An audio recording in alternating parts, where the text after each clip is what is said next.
Hi, my name is Jeremy Page. I've been in the HVAC industry now for a little over 11 years.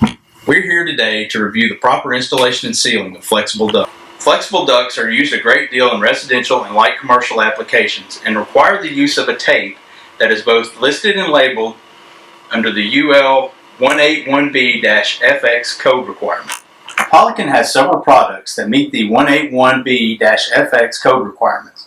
Among them are the 367-17 foil mastic, the 339 foil tape, the 557 duct tape, as well as the 555 flex fix. The most important thing to look for is the UL logo on the label, as well as the 181B FX text on the tape and the label itself. The UL logo, as well as the 181B FX text, is located on the tape so that both you and the inspector can tell clearly that the right tape was used on the job. We have here a standard flex duct, as well as a standard boot with a collar. Now the first step that we want to do is to peel back the insulation and the vapor barrier to expose the inner liner of the duct. We want to get it back about a good 6 or 8 inches to give us plenty of room to work with. Now the next thing that we need to do is to pull the flex duct up onto the collar of the boot.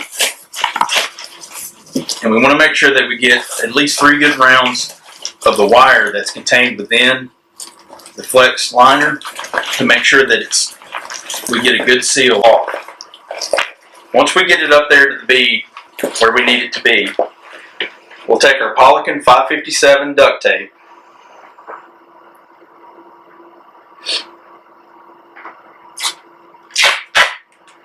and we'll go around the liner about halfway on the liner and halfway on the metal part of the collar itself to ensure that we get a good tight seal.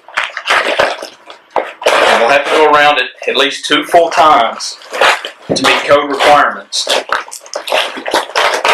and ensure a proper seal.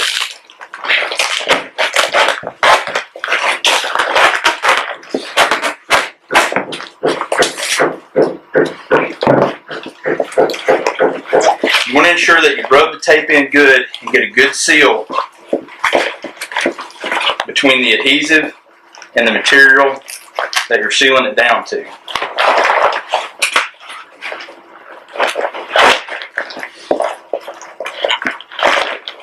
Okay, once we have everything sealed up with the Polyken 557 tape, we want to use a mechanical fastener. We like to use the panduit straps, which are nothing more than a large nylon tie, to go around the duct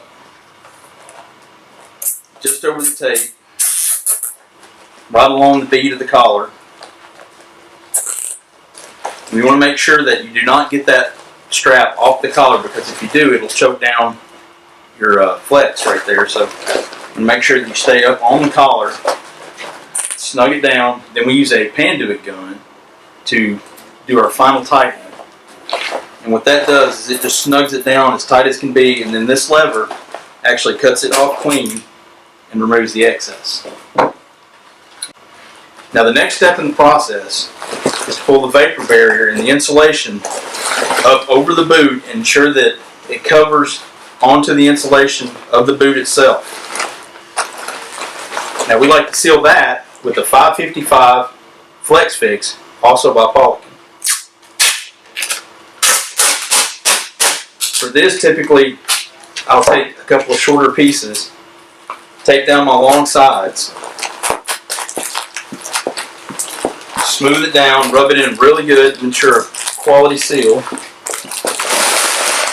Flip that over.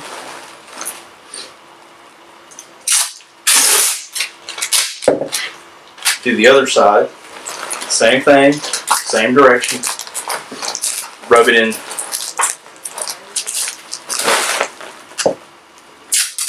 And then use a smaller piece on my edges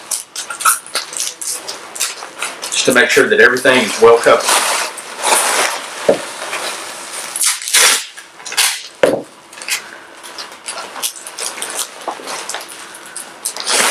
Okay, now that we've got this all sealed up, we want to put another wrap of tape around it, just for good measure and to meet the code requirements.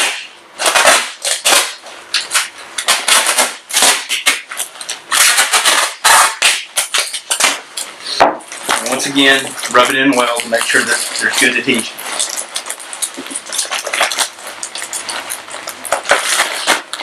Now that we're all sealed up, we want to take a mechanical fastener, again another Panduit. We're going to round the insulation and the vapor barrier. Ensure that we are up on the collar so that we don't crush the inner liner of the flex. Take our Panduit gun, tighten that down again, snip it off. Here we have a properly sealed flexible duct connection. First, on the inner liner, pulled it up on there, we use the Polyken 557 duct tape to seal against air leakage. Next, we pull our vapor barrier and insulation up over to meet our insulation on our boot, and we use the Polyken 555 Flex Fix to seal that vapor barrier and ensure that everything was airtight. If you have any questions about flexible duct connections or Polyken tapes, feel free to contact Polyken Tape, and thank you for watching.